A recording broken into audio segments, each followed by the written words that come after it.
मिर्जापुर गांव में माया देवी अपने 2 छोटे बच्चों के साथ रहती थी।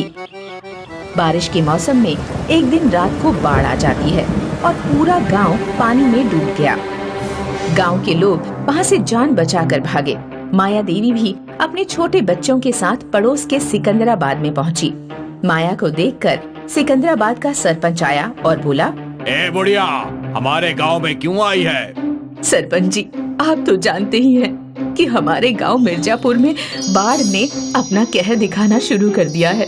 इसलिए मुझे और मेरे 2 बच्चों को अपने गांव के बाहर ही रहने दो। तो जानती नहीं कि तेरे पति से मेरी दुश्मनी थी, तो मैं दुश्मनों को कैसे रख सकता हूँ? और वैसे भी तुम इतने गरीब हो, मैं विश्वास नहीं कर सकता कि तुम चोरी नहीं करोगे। सरपंच जी, हम समय काटने आए हैं, हम चोरी क्यों करेंगे? ए बुढ़िया, ज्यादा सयानी मत बन और अपने बच्चों को लेकर यहाँ से निकल जा। माया सरपंच के आगे खूब रोई, गिड़गिड़ाई, लेकिन सरपंच तेज तेज हंसता रहा और माया को गांव से बाहर निकाल दिया। माँ, अब हम क्या करेंगे? गांव में पानी है और दूसरे लोग गांव में घुसने नहीं दे रहे। अब हम कहाँ जाएं? जंगल के अलावा भी तो कोई रास्ता नहीं है। माँ, हम इस सड़क पर भी तो रह सकते हैं। नहीं बेटा, यहाँ भी पानी आ जाता है और अगर पानी नहीं भी आया तो सरपंच नहीं रहने देगा। हमें इसकी नजरों से दूर जंगल में ही जाना होगा। ईश्वर ने जो भी लिखा है नसीब में, वो तो होना ही है। माया अपने बच्चों को लेकर जंगल में चली जाती है। जंगल में बहुत सारे बांस के पेड़ हैं। वहाँ 2 आम के और बाकी फलों के पेड़ भी हैं। माँ, यहाँ तो गर्मी बिल्कुल नहीं है और बहुत सारे फल भी हैं। अब हम यहाँ पर पेट भर के खा सकते हैं और आराम से रह सकते हैं। हाँ माँ, अच्छा हुआ वहाँ बाढ़ आ गई, क्योंकि ना तो वहाँ फल मिलते थे और ना इतनी ठंडी अच्छी हवा। बच्चों, बाढ़ बहुत अच्छे के लिए आई। हमें ऐसा नहीं सोचना चाहिए, क्योंकि बाढ़ के कारण जान और माल दोनों का नुकसान होता है। और हम जंगल में रह सकते हैं, लेकिन हमें यहाँ एक झोपड़ी बनानी होगी, नहीं तो जंगली जानवर हमें ही खा जाएंगे। लेकिन माँ, हम झोपड़ी कैसे बनाएंगे? हम लकड़ियों की मदद से झोपड़ी बनाएंगे। हाँ माँ, मैं पेड़ पर चढ़कर लकड़ी काट लाऊंगा। नहीं मेरे बच्चे, पेड़ों में भी जीवन होता है, हमें इन्हें नहीं काटना चाहिए।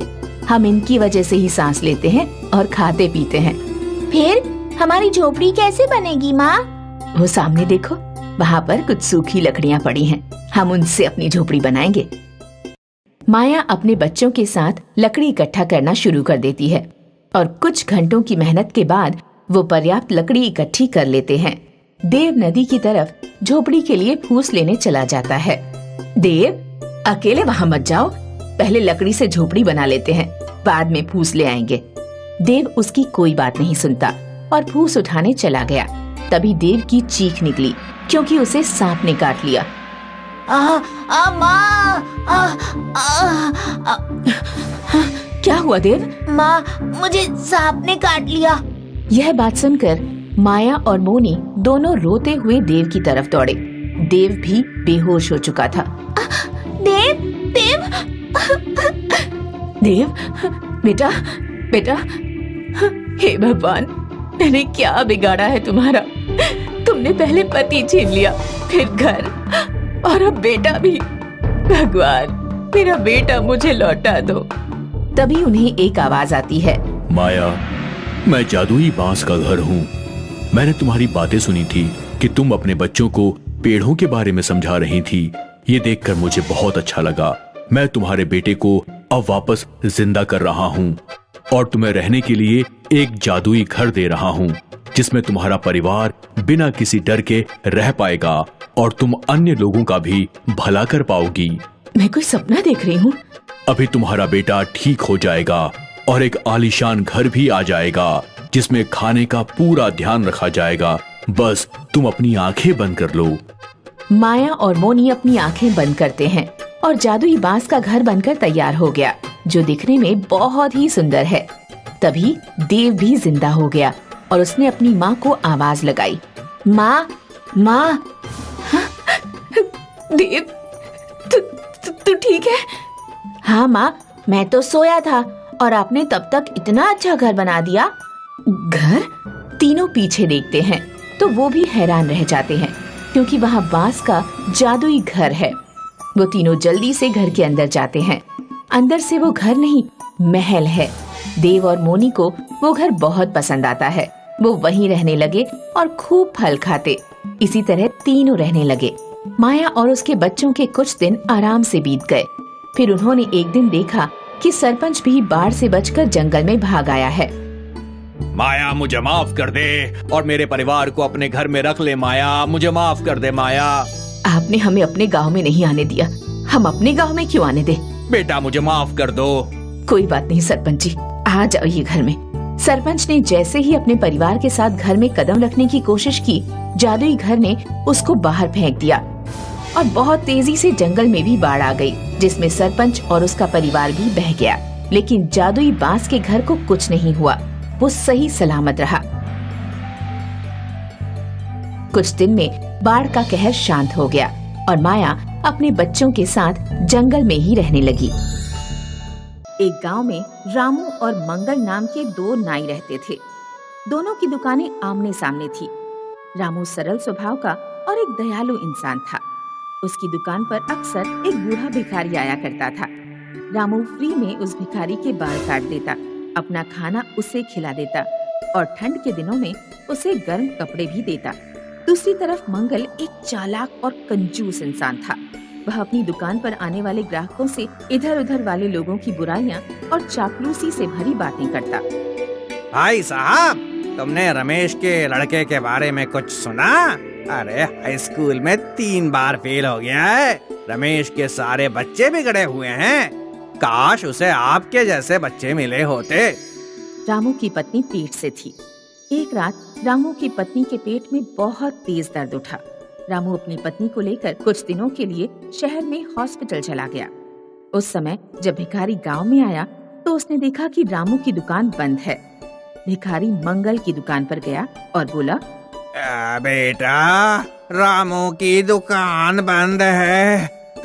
क्या तुम मुझे खाने के लिए कुछ दे दोगे और मेरे बाल काट दोगे बेटा? अरे बड़ो, क्या तुम मुझे रामू की तरह फालतू समझते हो?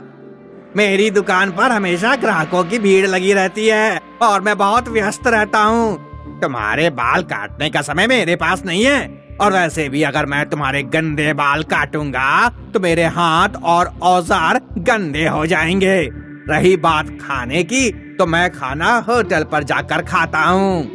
अब निकल लो यहाँ से, मेरा टाइम बर्बाद मत करो। कुछ दिनों बाद रामू जब अपनी पत्नी को शहर से लेकर लौट रहा था तो उसने देखा कि बूढ़ा भिखारी सड़क पर गिरा हुआ है। रामू ने अपनी पत्नी को घर भेज दिया। बूढ़े भिखारी को कंधे पर डालकर गांव के डॉक्टर के पास लेकर पहुंचा। मैं इन्हें होश में नहीं ला पाऊंगा। शारीरिक कमजोरी और लगातार कई दिन भूखे रहने के कारण इनके शरीर में खून और ग्लूकोज की कमी हो गई है। तुम्हें इन्हें हॉस्पिटल ले जाना पड़ेगा। रामू अभी अभी हॉस्पिटल से अपनी पत्नी की डिलीवरी कराकर आ रहा था। उसके काफी पैसे खर्च हो चुके थे। रामू के पास भिखारी को हॉस्पिटल में एडमिट करने के पैसे नहीं थे। अगर बाबा को हॉस्पिटल में एडमिट कराना है तो एक ही तरीका है, मुझे घर या दुकान में से कोई एक चीज गिरवी रखनी पड़ेगी। घर गिरवी रख दूंगा तो पत्नी और बच्चों के लिए परेशानी होगी। दुकान ही गिरवी रख देता हूँ, कुछ दिन ज्यादा मेहनत करके दुकान को छुड़ा लूंगा। रामू ने अपनी दुकान गिरवी रख दी और बूढ़े को अस्पताल ले जाकर उसकी जान बचा ली। लेकिन जब रामू गांव लौट कर आया तो उसने देखा कि मंगल ने रामू के बराबर में ही अपने बेटे के लिए एक और नाई की दुकान खुलवा दी है। गांव में 3 दुकानें हो जाने के कारण रामू का धंधा बिल्कुल ही मंदा पड़ गया। एक दिन रामू मंगल के पास गया और उसने विनती की, मंगल भाई, क्या तुम अपने बेटे की दुकान कहीं और शिफ्ट करवा दोगे? मैंने एक भिखारी की जान बचाने के लिए अपनी दुकान गिरवी रख दी थी। अगले 2 महीने में मैं अगर रकम नहीं चुका पाया तो मेरी दुकान हमेशा के लिए मेरे हाथों से निकल जाएगी। क्या मैंने तुमसे कहा था कि भिखारी को हॉस्पिटल में एडमिट करवाओ और उसका खर्चा उठाओ? मेरा बेटा कहीं दुकान शिफ्ट नहीं करेगा। तुम्हारी दुकान तुम्हारे पास रहे या ना रहे, मुझे इससे कोई मतलब नहीं। 2 महीने बीत गए और रामू दुकान छुड़ाने के लिए पैसे इकट्ठे नहीं कर पाया। बनिया उसके घर पर आकर धमकी दे गया कि अगले सप्ताह तक अगर पैसे नहीं मिले तो रामू अपनी दुकान भूल जाए। रामू बहुत चिंतित था। उसे अपना भविष्य अंधकार में नजर आ रहा था। एक रात रामू को एक सपना आया। सपने में उसे वही बूढ़ा भिखारी नजर आया जिसकी उसने जान बचाई थी। रामू, तुम जैसे नेक दिल लोग दुनिया में बहुत कम हैं। बहुत साल पहले किसी ने मुझे वरदान दिया था कि मरने के बाद मेरा शरीर सोने में बदल जाएगा। मेरी उम्र पूरी हो चुकी है। कल मैं तुम्हारे दरवाजे पर आऊंगा। तुम मेरे सर पर एक लाठी मारना, मेरा शरीर मरकर सोने का बन जाएगा। उसके बाद तुम अपने घर की आर्थिक स्थिति आसानी से सुधार पाओगे। अगले दिन जब रामू सोकर उठा तो रात में आए सपने के बारे में सोचने लगा। रामू को नहीं लगा था कि उसका सपना सच होने वाला है, लेकिन तभी उसे सामने से बूढ़ा भिखारी आता हुआ दिखाई दिया। नहीं, मैं किसी के सिर पर डंडा मारकर उसकी जान नहीं ले सकता। तुम किसी की जान नहीं ले रहे हो। मैं वैसे भी मरने वाला हूँ। जाते जाते मैं बस तुम्हारी थोड़ी मदद करना चाहता हूँ। रामू ने कपकपाते हाथों से भिखारी के सिर पर डंडा मारा। भिखारी का शरीर जमीन पर गिर गया और सोने का बन गया। मंगल उस समय दुकान पर जा रहा था। उसने यह सब देख लिया। मंगल की लोभी बुद्धि ने सोचा, लगता है सुबह के इस समय कोई विशेष मुहूर्त होता है। अगर इस समय कोई घर के दरवाजे पर आए, भिखारी के सिर पर डंडा मारकर उसे मार दे तो उसका शरीर सोने का बन जाता होगा। मैं एक नहीं 3 भिखारियों को बुलाकर उन्हें मार दूंगा और उनका शरीर सोने का बना दूंगा। फिर मैं रामू से 3 गुना ज्यादा अमीर बन जाऊंगा। उस दिन शाम को मंगल मंदिर पर गया और उसने 3 भिखारियों को अगले दिन सुबह सुबह अपने घर पर आने का निमंत्रण दिया। मैं हर पूर्णिमा को गरीब लोगों को खाना खिलाता हूँ। कल सुबह 7 बजे अगर आप तीनों मेरे घर पधारेंगे तो मुझे आपकी सेवा करने में बहुत खुशी होगी। बेचारे भिखारी अगले दिन खाना खाने के लिए मंगल के घर पहुँचे। हमें आपकी आंखों पर पट्टी बांधनी होगी। दरअसल ये एक रिवाज है। मंगल, उसकी पत्नी और उसके बेटे ने तीनों भिखारियों की आंखों पर पट्टी बांध दी और फिर जोर जोर से उनके सिर पर डंडा मारने लगे।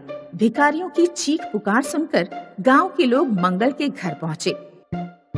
तीनों भिखारी मर गए, लेकिन किसी का शरीर सोने का नहीं बना। गांव के प्रधान तक ये बात पहुंची कि मंगल ने 3 भिखारियों की हत्या कर दी है। मंगल पर मुकदमा चला और उसे फांसी की सजा हो गई।